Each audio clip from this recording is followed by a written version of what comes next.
আসসালামু আলাইকুম। বাংলাদেশের একটা রিপোর্টকে যথেষ্ট গুরুত্ব দিয়েছে আনন্দবাজার পত্রিকা। সাধারণত এমনটা হয় না, কিন্তু তারা দিয়েছে।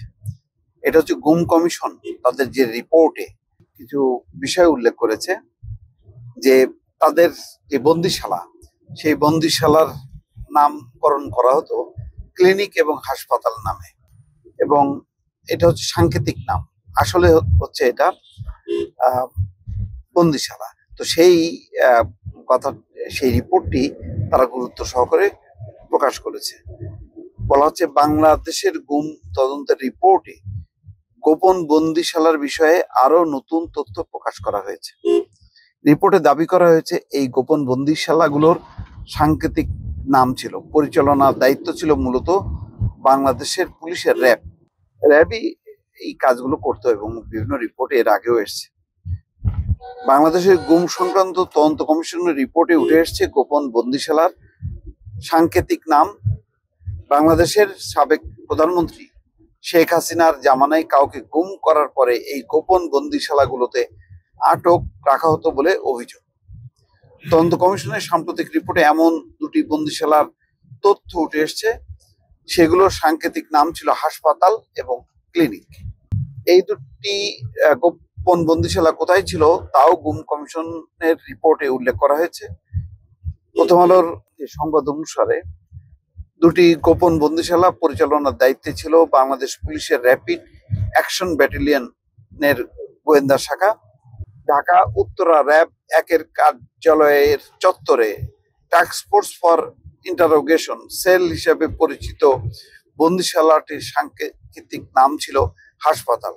র্যাবের সদর দপ্তরের অধীনে থাকলেও দাবি করা হচ্ছে এটির দেখভালের দায়িত্ব ছিল র্যাবের গোয়েন্দা শাখার। এছাড়া র্যাবের সদর দপ্তরের চত্বরেই ছিল আরো একটি বন্দিশালা, সেটির সাংকেতিক নাম ছিল ক্লিনিক। কাচের তৈরি কাঠামোর জন্য সেটিকে গ্লাস হাউসও বলা হতো। দেখেন, র্যাবের মানে যে কেন্দ্রীয় অফিস, তাদের হেড অফিস, সেখানেও ছিল বন্দিশালা। হাসিনা প্রধানমন্ত্রী থাকাকালীন একাধিক ব্যক্তিকে গুমের অভিযোগ উঠেছিল। হাসিনা যখন ছিল, সেখানে দিনের পর দিন বিনা বিচারে অভিযুক্তদের আটকে রাখা হতো বলে অভিযোগ। এমনকি সরকারের বিরুদ্ধে কথা বললেও ঠাঁই হতো সেই গোপন বন্দিশালায়। অভিযোগ, সরকারের নির্দেশে বাংলাদেশের পুলিশ গুম, খুন বা অপহরণ করে আয়নাঘরে বন্দি করে রাখার মতো কাজ করেছে একাধিকবার। হাসিনা সরকারের পতনের পরে সেই বন্দিশালার জন্য ক্ষমাও চেয়েছে র্যাব। বাংলাদেশের অন্তর্বর্তী সরকার গঠিত হওয়ার পরে প্রধান উপদেষ্টা ডক্টর মোহাম্মদ ইউনূস গুমের অভিযোগের তদন্তের জন্য একটি কমিশন গঠন করেন। গত বছরের ডিসেম্বরে ওই কমিশন প্রথম রিপোর্ট জমা দিয়েছিল।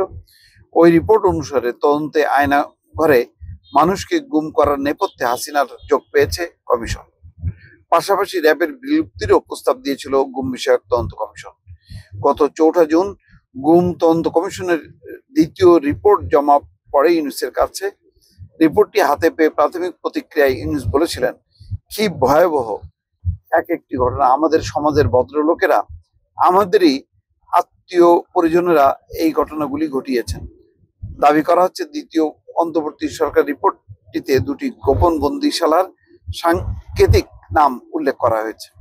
বাংলাদেশে র্যাব মূলত গঠন করা হয়েছিল সন্ত্রাস দমন, মাদক চোরাচালান রোধ, আপৎকালীন পরিস্থিতিতে জরুরি প্রয়োজনীয় পদক্ষেপ নেওয়ার জন্য। তবে হাসিনা জামানায় এই বাহিনীর বিভিন্ন অবৈধ কাজে ব্যবহার করা হয়েছে বলে অভিযোগ উঠেছে।